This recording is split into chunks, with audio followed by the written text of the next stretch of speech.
દેવભૂમિ દ્વારકા બાદ પોરબંદરમાં પણ ગેરકાયદેસર દબાણો પર તંત્રનું બુલડોઝર ફરી વળ્યું. સરકારે અને તંત્રે સરકારી જમીનો પરથી ગેરકાયદેસર દબાણો દૂર કરવા અભિયાન શરૂ કર્યું છે. ત્યારે દ્વારકા બાદ પોરબંદર જિલ્લામાં પણ તંત્ર દ્વારા દબાણ હટાવવાની કામગીરી શરૂ કરાઈ છે. પોરબંદર શહેરના ખાપટ વિસ્તારમાં કમર્શિયલ તથા રહેણાંક દબાણો પર તંત્રનું બુલડોઝર ફરી વળ્યું. સરકારી જમીન ગેરકાયદેસર દબાણો ઊભા કરી દેવાયા હતા. ત્યારે પાલિકાએ પોલીસ બંદોબસ્ત સાથે 5 કરોડથી વધુની કિંમતની 4,925 ચોરસ મીટર જમીન દબાણ હટાવી તેને ખુલ્લી કરાઈ. આગામી સમયમાં પોરબંદરના અન્ય વિસ્તારોમાં પણ ગેરકાયદેસર દબાણો દૂર કરવા કાર્યવાહી કરવાનું મામલતદારે જણાવ્યું છે, જેને લઈ દબાણ કરનાર લોકોમાં ફફડાટ ફેલાયો છે. અરવલ્લીમાં કોંગ્રેસ સ્થાનિકોના પ્રશ્નોને લઈ રેલી યોજી. કોંગ્રેસ નેતા તુષાર ચૌધરીએ ભાજપ પર સત્તાના દુરુપયોગનો લગાવ્યો આરોપ. કોંગ્રેસ ધારાસભ્ય તુષાર ચૌધરીએ ભાજપ સામે ગંભીર આક્ષેપ કર્યા. ભાજપમાં ઉમેદવારો બિનહરીફ થવા મુદ્દે તુષાર ચૌધરીએ નિવેદન આપ્યું. વિરોધ રેલી દરમિયાન સ્થાનિક સ્વરાજની ચૂંટણીને તુષાર ચૌધરીએ સત્તા પક્ષ સામે સવાલ કર્યા. ચૂંટણીમાં લોકશાહી નહીં પણ દાદાગીરી અને સત્તાનો દુરુપયોગ થઈ રહ્યો હોવાનો આક્ષેપ કર્યો. કોંગ્રેસના ઉમેદવારોને ધાક ધમકી અને રૂપિયાની લાલચ આપી ઉમેદવારી પાછી ખેંચાવી હોવાનો તુષાર ચૌધરીએ આરોપ લગાવ્યો. તેમણે કહ્યું કે કોંગ્રેસના ઉમેદવારને નોટિસ આપી ઘર તોડી પાડવાની ધમકીઓ અપાઈ હતી. ભિલોડામાં બાયપાસ સહિતના સ્થાનિક પ્રશ્નોને લઈ કોંગ્રેસ રેલી યોજી હતી. મહત્વનું છે કે શામળાજી ઈડર હાઈવેમાં ભિલોડા નગરના બાયપાસના વિરોધ થઈ રહ્યો છે. પોલીસે વિરોધ કરી રહેલા ખેડૂતોને સમર્થન આપ્યું હતું. કોંગ્રેસે આરોપ લગાવ્યો કે આદિવાસી સમાજની જમીનો બચાવી પાડવાના પ્રયાસ થઈ રહ્યા છે. સાથે જ ભિલોડામાં ટ્રાફિક સમસ્યાનું નિરાકરણ લાવવા માંગ કરાઈ છે. કોંગ્રેસની સંવિધાન બચાવો રેલીમાં તુષાર ચૌધરી સહિત 100થી વધુ કાર્યકર્તાઓ જોડાયા. સ્થાનિક સ્વરાજ્યની ચૂંટણીને લઈને જૂનાગઢ મનપા અને નગરપાલિકાઓનું ચૂંટણી ચિત્ર સ્પષ્ટ થયું છે. જૂનાગઢ મહાનગરપાલિકા ચૂંટણી યોજાય તે પહેલા જ ભાજપે 9 બેઠકો કબજે કરી લીધી. જૂનાગઢ મહાનગરપાલિકાની ચૂંટણીનું બ્યુગલ ફૂંકાઈ ચૂક્યું છે. ભાજપ, કોંગ્રેસ સહિતના પક્ષોએ ચૂંટણીમાં જીત માટે તડામાર તૈયારીઓ કરી, પરંતુ આ બધા વચ્ચે ભાજપ હાલ મજબૂત સ્થિતિમાં હોય એમ લાગી રહ્યું છે. ફોર્મ પરત ખેંચવાના અંતિમ દિવસ બાદ શહેરના 15 વોર્ડ પૈકી વોર્ડ 3 અને 14માં બિનહરીફ જાહેર થયા છે. ભાજપના ઉમેદવારો સામે કોઈએ ફોર્મ ન ભરતા આખરે ભાજપે ચૂંટણી પહેલા જૂનાગઢ મનપામાં વિજયની શરૂઆત કરી દીધી. આ તરફ નગરપાલિકામાં પણ માંગરોળનો વોર્ડ બિનહરીફ થયો છે, તો બાટવા નગરપાલિકાના 6 વોર્ડ પૈકી 3 વોર્ડ બિનહરીફ જાહેર કરાયા છે. મતલબ કે નગરપાલિકામાં પણ ભાજપ મજબૂત પકડ બનાવી ચૂક્યું છે. નગરપાલિકાઓમાં કુલ 13 બેઠક, જ્યારે મહાનગરપાલિકામાં 12 બેઠક બિનહરીફ થઈ છે. રાધનપુરમાં કોંગ્રેસે ઉમેદવારો પાસે પાર્ટી સાથે વફાદારી રાખવાના શપથ લેવડાવ્યા. સોગંદ ખાઉં છું કે પ્રતિજ્ઞા કરું છું કે હું કોંગ્રેસ પાર્ટીને સદા વફાદાર રહીશ. પાટણની રાધનપુર નગરપાલિકામાં કોંગ્રેસે ઉમેદવારો પાસે વફાદારીના શપથ લેવડાવ્યા.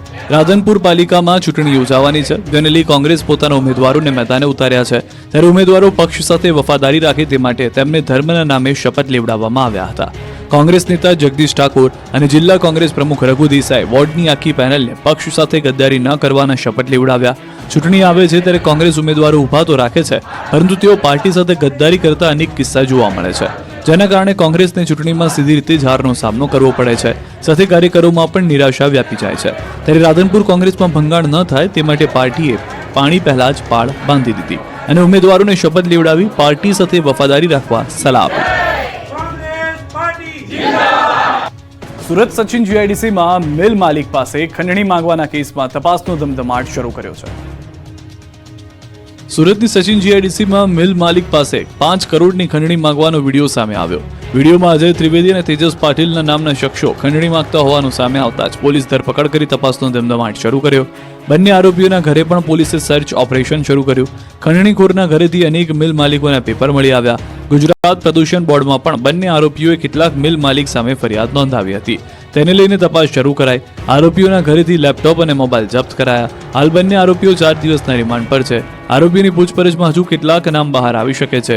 આરોપીઓ જીઆઈડીસીમાં આવેલા ઉદ્યોગકારોને બ્લેકમેલ કરી પૈસા પડાવતા હોવાનું સામે આવ્યું છે. ટેક્સ માફિયાઓ પર ફરી એક વખત ઇન્કમટેક્સ વિભાગે સપાટું બોલાવ્યો છે. અમદાવાદમાં સવારથી ઇન્કમટેક્સ વિભાગે અલગ અલગ બિલ્ડર ગ્રુપ પર દરોડા પાડ્યા. આઈટી વિભાગના દરોડાથી બિલ્ડર લોબીમાં ફફડાટ ફેલાયો. ગાંધીનગરના ભાટ નજીક જાણીતા બિલ્ડર સરળ ગ્રુપ પર આવકવેરા વિભાગે દરોડા પાડ્યા. આઈટી વિભાગે અલગ અલગ ટીમ બનાવી સર્ચ ઓપરેશન શરૂ કર્યું. તપાસમાં બિલ્ડર ગ્રુપનું મોટું કૌભાંડ બહાર આવે તેવી શક્યતા સેવાઈ રહી છે. આવકવેરા વિભાગ દ્વારા સરળ ગ્રુપના 15 જેટલા પ્રોજેક્ટની ઝીણવટપૂર્વક તપાસ કરવામાં આવી રહી છે. ગ્રુપના બેનામી વ્યવહારોનું કૌભાંડ ઝડપવા માટે ડીજીજીઆઈ દ્વારા કડક કાર્યવાહી કરવામાં આવી છે. ગ્રુપના 50 અને અન્ય પ્રોજેક્ટ અને સાઇટ અને ઇન્કમટેક્સ વિભાગની અલગ અલગ ટીમો દ્વારા સર્ચ ઓપરેશન શરૂ કરવામાં આવ્યું, ત્યારે તપાસના અંતે કરોડોની કરચોરી પકડાય તેવી શક્યતા સેવાઈ રહી છે. જો તમે પનીર ખાતા હોય તો સાવધાન, કેમ કે બજારમાં વેચાઈ રહ્યું છે ભેળસેળિયું પનીર. અમદાવાદમાંથી 1500 કિલો પનીરનો જથ્થો જપ્ત કરાયો.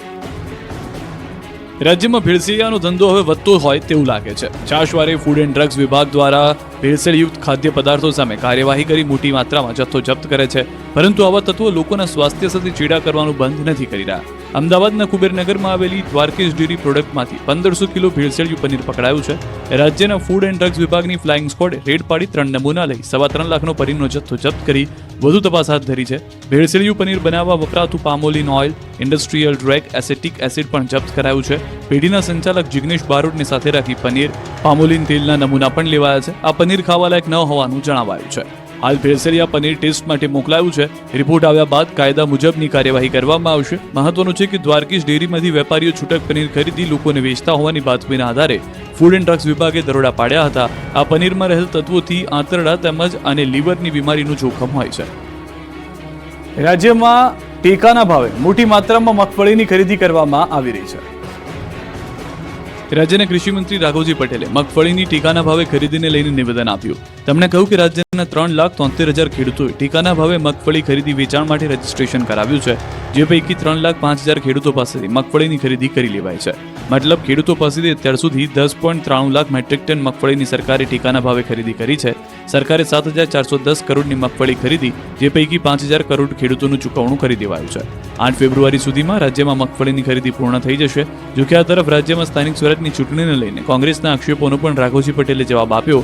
તેમણે કહ્યું કે પોતાના ઉમેદવારોને સાચવવાની જવાબદારી કોંગ્રેસની છે. ભાજપ રેકોર્ડ બ્રેક પરિણામ સાથે સ્થાનિક સ્વરાજની ચૂંટણીમાં જીત મેળવશે. સુરત જિલ્લામાં વધી રહેલા ઇન્ડસ્ટ્રીયલ ઝોનનો હવે ગામડાઓમાં બેનરો લગાવી વિરોધ શરૂ કરાયો છે. સુરત જિલ્લામાં ઇન્ડસ્ટ્રીયલ ઝોન વધી જતા પર્યાવરણની સાથે સાથે ગુનાખોરીનું પણ પ્રમાણ વધી રહ્યું છે, જેના કારણે જિલ્લામાં ગ્રામ્ય વિસ્તારોમાં ઇન્ડસ્ટ્રીયલ ઝોન સામે વિરોધ પ્રદર્શન શરૂ થયા છે.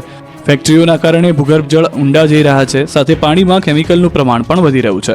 ઉદ્યોગમાં અન્ય રાજ્યોમાંથી રોજગાર માટે આવતા લોકો રેપ, લૂંટ, મારામારી, હત્યા, ચોરી જેવી ઘટનાઓને અંજામ આપી રહ્યા છે, જેના કારણે ગ્રામીણ વિસ્તારના લોકો ચિંતામાં મુકાયા છે. કામરેજ વિસ્તારમાં ઇન્ડસ્ટ્રીયલ ઝોનનો લોકો વિરોધ કરી રહ્યા છે. કામરેજના ઉંબેળે, લાડવી સહિતના ગામડાઓમાં ઇન્ડસ્ટ્રીયલ ઝોન વિરુદ્ધ બેનરો લગાવવામાં આવ્યા છે, જેમાં સ્પષ્ટ રીતે કહેવાયું છે કે આ રહેણાંક અને એજ્યુકેશન ઝોન છે. કોઈએ પણ ઇન્ડસ્ટ્રીયલ બુકિંગ કે બાંધકામ કરવું નહીં. જો બાંધકામ કરવામાં આવે તો તેનો ઉગ્ર વિરોધ કરી કાયદાકીય કાર્યવાહી કરવામાં આવશે. અહીંના સ્થાનિકોએ જિલ્લા કલેક્ટરને પણ આ મામલે રજૂઆત કરી ઉદ્યોગ ન સ્થાપવા માંગ કરી છે. સુરત નવી સિવિલ હોસ્પિટલમાં ઓડિયોલોજી વિભાગને છેલ્લા 2 વર્ષથી તાળા મારવામાં આવ્યા છે. સુરતની નવી સિવિલ હોસ્પિટલની એક સામાન્ય ભૂલના કારણે ઓડિયોલોજિસ્ટની બદલી કરી દેવામાં આવી છે, જેના કારણે વિભાગને તાળા મારી દેવામાં આવ્યા છે, જેના કારણે કાનના દર્દીઓને તપાસ માટે ખાનગી ક્લિનિકમાં મજબૂર થઈ જવું પડી રહ્યું છે. આ તરફ શ્રમિક અને ગરીબ પરિવારને વધારે રૂપિયા ખર્ચ કરવો પડી રહ્યો છે.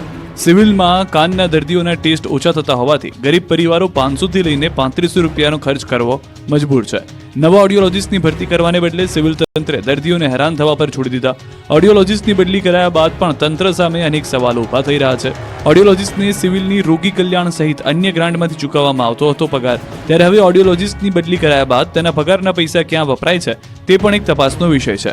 દર્દીઓની માંગ છે કે સિવિલ તંત્ર દ્વારા ઝડપથી ઓડિયોલોજિસ્ટની નિમણૂક કરવામાં આવે, જેથી તેમને કાનના બહેરાશની સારવાર માટે વધારે પૈસા ખર્ચ ન કરવા પડે. પરંતુ દર્દીઓનો અવાજ તંત્રના બહેરા કાને ક્યારે સંભળાય છે તે જોવું રહ્યું. એક એવી શાળા જ્યાં વિદ્યાર્થીઓ નથી પરંતુ 2 શિક્ષકો છે, જેમને અભ્યાસ કરાવ્યા વગર પગાર મળી જાય છે. છોટાઉદેપુરના નસવાડીના સ્ટેશન વિસ્તારમાં આવેલી ધોરણ 1 થી 5 ની સરકારી શાળામાં એક પણ બાળક ભણવા નથી આવતું, પરંતુ શિક્ષકો દરરોજ પોતાના સમયે શાળામાં પહોંચી જાય છે. આખરે સવાલ એ પણ થાય કે શાળામાં કેમ કોઈ વિદ્યાર્થીઓ ભણવા નથી આવતા? તેનો જવાબ અહીંના વાલીઓએ આપ્યો. વાલીઓનું કહેવું છે કે સ્કૂલ જર્જરિત છે, શાળાની છતમાંથી પોપડા પડી રહ્યા છે, શાળાના પાયા પણ ખુલ્લા થઈ ગયા છે, જેથી વાલીઓ જીવના જોખમે બાળકોને શાળાએ મોકલવાનું ટાળી રહ્યા છે. ઘટનાની જાણ થતાં જ શિક્ષણ અધિકારી પણ શાળાએ પહોંચ્યા, જ્યાં તેઓએ ખુદ કબૂલ્યું કે શાળા જર્જરિત છે, જેથી તોડીને નવી શાળા બનાવવા માટે દરખાસ્ત મૂકવામાં આવશે. મહત્વનું છે કે છેલ્લા 2 વર્ષથી શાળામાં માત્ર એક જ બાળકની સંખ્યા હતી, પરંતુ હવે તે બાળક પણ શાળામાં અભ્યાસ માટે નથી આવતું. વાલીએ પણ આરોપ લગાવી રહ્યા છે કે શિક્ષકો પણ સારો અભ્યાસ નથી કરાવતા. હાલ તો એક પણ બાળક વગરની શાળા 2 શિક્ષકોથી ચાલી રહી છે. સ્થાનિકોની માંગ છે કે તાત્કાલિક તંત્ર નવીન શાળા બનાવે જેથી વિદ્યાર્થીઓ અભ્યાસ કરી શકે. મહેસાણાના ખેરાલુમાં રોડમાં ભ્રષ્ટાચાર થયો હોવાના તંત્ર પર આરોપ લાગ્યા. ખેરાલમાં નવનિર્મિત આરસીસી રોડને લઈ ભ્રષ્ટાચારના આરોપ લાગ્યા છે. ખેરાલુના શીત કેન્દ્રથી દેસાઈવાડા સુધી આરસીસીનો રોડ બનાવાયો હતો. રોડનું કામ 5 મહિના પહેલા પૂર્ણ કરાયું હતું. ત્યારે રોડને હજુ 1 વર્ષ પણ નથી થયું ત્યાં રોડમાં ભ્રષ્ટાચારના પુરાવા સામે આવ્યા. નવા બનાવાયેલા રોડમાંથી કપચી ઉખડીને બહાર આવી રહી છે. રોડની હાલત જોતા લાગે છે કે રોડ વર્ષો પહેલા બનાવવામાં આવ્યો હશે, પરંતુ માત્ર 5 મહિનામાં જ રોડ તૂટી જતા તંત્ર પર ભ્રષ્ટાચારના આરોપ લાગ્યા છે. તંત્ર પર આરોપ છે કે હલકી ગુણવત્તાના મટીરિયલ્સથી રોડનું નિર્માણ કરાયું છે. અંદાજે 58 લાખ રૂપિયાના ખર્ચે રોડ બનાવવામાં આવ્યો હતો, પરંતુ લાગે છે કે પ્રજાના પૈસા પાણીમાં ગયા. ત્યારે સવાલો પણ ઉઠી રહ્યા છે કે આખરે કોના પાપે પ્રજાના પૈસાનો ધુમાડો થયો છે? હલકી ગુણવત્તાથી રોડ બનાવાયો તો કોન્ટ્રાક્ટર સામે કાર્યવાહી શા માટે નથી કરવામાં આવી? ભાવનગરમાં રોડની કામગીરી મંદ ગતિએ ચાલતા સ્થાનિકો અને વાહન ચાલકો પરેશાન. ભાવનગર શહેરના ટોપ 3 સર્કલથી આધેવાડા સુધી નવા રોડની કામગીરી ચાલી રહી છે. ગત ચોમાસાથી આ રોડની કામગીરી ચાલી રહી છે, જે હજુ સુધી પૂર્ણ નથી કરાઈ, જેના કારણે પ્રજાજનોને ભારે હાલાકી વેઠવી પડી રહી છે. તંત્ર દ્વારા 11 મહિનાની સમય મર્યાદામાં રોડનું કામ શરૂ કરાયું હતું. 8 મહિના જેટલો સમય વીતી ગયો હોવા છતાં પણ અડધા રોડનું કામ પૂરું થયું નથી. રોડનું કામ ચાલતું હોવાથી ધૂળની ડમરી ઉડી રહી છે. સતીજ ભાવનગરથી તળાજા, મહુવા, સોમનાથ જતા વાહનોથી રોડ ધમધમતો હોય છે. ભારે ટ્રાફિક જામના કારણે વાહન ચાલકો પણ પરેશાન થઈ રહ્યા છે. સરકાર દ્વારા રોડ બનાવવા માટે 39 કરોડના ખર્ચે આરસીસી રોડની કામગીરી શરૂ કરાઈ છે, જેનું પાલિકા દ્વારા એજન્સીને ટેન્ડર આપવામાં આવ્યું હતું, પરંતુ એજન્સીએ લાંબા સમય વીતી ગયો હોવા છતાં સમયસર કામ શરૂ ન કરતા ફરિયાદ પણ કરાઈ હતી. જોકે પાલિકાના સ્ટેન્ડિંગ કમિટીના ચેરમેનનું કહેવું છે કે રોડ બનાવવા માટે વીજપોલ અને વૃક્ષો હટાવવાની કામગીરીને કારણે વિલંબ થઈ રહ્યો છે. વડોદરાના માંજલપુરમાં ગૌરવપથનું કામ અધૂરું રહેતા લોકોમાં ભારે રોષ ફેલાયો. વડોદરામાં હવે ગૌરવપથને લઈને રોષની લાગણી જોવા મળી રહી છે. શહેરના માંજલપુર વિસ્તારમાં ચાલી રહેલા ગૌરવપથનું કામ છેલ્લા ઘણા સમયથી અધૂરું મૂકવામાં આવ્યું છે, જેને કારણે સ્થાનિકોને મુશ્કેલી વેઠવી પડી રહી છે. 6 મહિના પહેલા સ્થાનિક ધારાસભ્ય યોગેશ પટેલે રોડ પર મોટા ફૂટપાથને નાના ફૂટપાથ કરવા રજૂઆત કરી હતી. ધારાસભ્યની રજૂઆતને લઈને તુલસીધામથી દીપ સર્કલ સુધી નાખેલા પેવર બ્લોક કાઢી નાખવામાં આવ્યા હતા. પેવર બ્લોક કાઢ્યાને 6 મહિના જેટલો સમય થઈ ગયો, પરંતુ હાલ પણ જેસે થે તેવી સ્થિતિમાં છે. આ તરફ કોર્પોરેટર સંગીતા પટેલના ઘર આગળ ફૂટપાથ મોટો રાખવાની કોર્પોરેશનની બેવડી નીતિથી પણ સ્થાનિકોમાં ભારે રોષ ફેલાયો છે. સ્થાનિકોની રજૂઆત છે કે તાત્કાલિક રોડનું કામ પૂર્ણ કરવામાં આવે. સમગ્ર મામલે કોર્પોરેશનના દંડક શૈલેષ પાટીલે કહ્યું કે મેટલ નાખી રોડ બનાવવાનું કામ ચાલી રહ્યું છે અને 15 દિવસમાં તમામ કામગીરી પૂર્ણ કરવામાં આવશે. પોરબંદર બરડા પંથકમાં રેલવે ફાટકના કારણે સ્થાનિકોની મુશ્કેલીમાં વધારો થયો છે. પોરબંદર જિલ્લાના બરડા પંથકના લોકો રેલવે ફાટકથી ત્રાહિમામ પોકારી ઉઠ્યા છે. 50થી વધુ ગામના હજારો લોકો જે રસ્તા પરથી પસાર થાય છે તે ભદ્રકાળી રોડ પર આવેલ રેલવે ફાટક, કડિયા પ્લોટનું રેલવે ફાટક, પીજીવીસીએલ કચેરી નજીકનું ફાટક પર ટ્રેનોની આવન જાવનના કારણે વારંવાર ફાટકો બંધ થાય છે. તેથી ત્યાંથી અવરજવર કરતા લોકોને હાલાકી ભોગવવી પડે છે. તો વળી રેલવે ફાટક પણ ટ્રેન આવ્યાના લાંબો સમય પૂર્વે જ બંધ કરી દેવામાં આવે છે, જેના કારણે વાહન ચાલકોએ શિયાળો, ઉનાળો હોય કે ચોમાસું અહીં ટ્રાફિક જામમાં રહેવાની ફરજ પડે છે. 108 એમ્બ્યુલન્સ પણ અહીંથી પસાર થતી હોય છે. લાંબા સમય સુધી ઊભા રહેવાને કારણે કેટલાક દર્દીઓને જીવ ગુમાવવાનો વારો આવે છે. જેથી ફાટક ત્રાસમાંથી મુક્તિ માટે સ્થાનિકો ઓવરબ્રિજ બનાવવાની માંગ કરી રહ્યા છે. જોકે અનેક વખત બજેટ દરમિયાન અહીં ટ્રાફિકની સમસ્યાને નિવારવા માટે ઓવરબ્રિજ કે અંડરબ્રિજ બનાવવાની વાતો કરતી, પરંતુ આજ દિન સુધી ઓવરબ્રિજ બનાવવામાં પાલિકા તરફથી નથી આવ્યો. તેથી સ્થાનિકોએ ઓવરબ્રિજની માંગ વધુ ઉગ્ર કરી દીધી છે. વડોદરા શહેરના નીચાણવાળા વિસ્તારમાં પૂરના પાણીથી રાહત આપવા રેઇન વોટર હાર્વેસ્ટિંગ સિસ્ટમ નાખવાની શરૂઆત કરાઈ છે. ચોમાસામાં ભારે વરસાદ બાદ વિશ્વામિત્રી નદી વડોદરા શહેરમાં તારાજી સર્જે છે. શહેરના નીચાણવાળા વિસ્તારો પાણીમાં ગરકાવ થઈ જાય છે. લોકોને પારાવાર મુશ્કેલીઓનો સામનો કરવો પડે છે. ત્યારે હવે આ સમસ્યાના સમાધાન માટે શહેરમાં નીચાણવાળા વિસ્તારમાં રેઇન વોટર હાર્વેસ્ટિંગ સિસ્ટમ નાખવાની શરૂઆત કરાઈ છે. શહેરના કમાટીબાગ ગેટ નંબર 3 ખાતેથી કાર્યક્રમની શરૂઆત કરાઈ. 237 નીચાણવાળા વિસ્તારોમાં રેઇન વોટર હાર્વેસ્ટિંગ સિસ્ટમ નાખી જમીનમાં પાણીનું સ્તર ઊંચું લાવવામાં આવશે. નીચાણવાળા વિસ્તારમાં ભરાતા વરસાદી પાણીથી નાગરિકોને રાહત મળશે. 1 મિનિટમાં 100 લીટર પાણી જમીનમાં ઉતરશે. પ્રદેશ ભાજપ પ્રમુખ અને કેન્દ્રીય મંત્રી CR પાટીલના આહવાનથી કામગીરી શરૂ કરાઈ. વિધાનસભાના મુખ્ય દંડક બાલકૃષ્ણ શુક્લ, મેયર પિંકીબેન સોની સહિતના હોદ્દેદારોએ ખાતમુહૂર્ત કર્યું. સુરત સચિન જીઆઈડીસી વિસ્તારમાં સૃષ્ટિ વિરુદ્ધનું કૃત્ય નહીં કરવા દેતા હત્યાને અંજામ આપવામાં આવ્યો છે.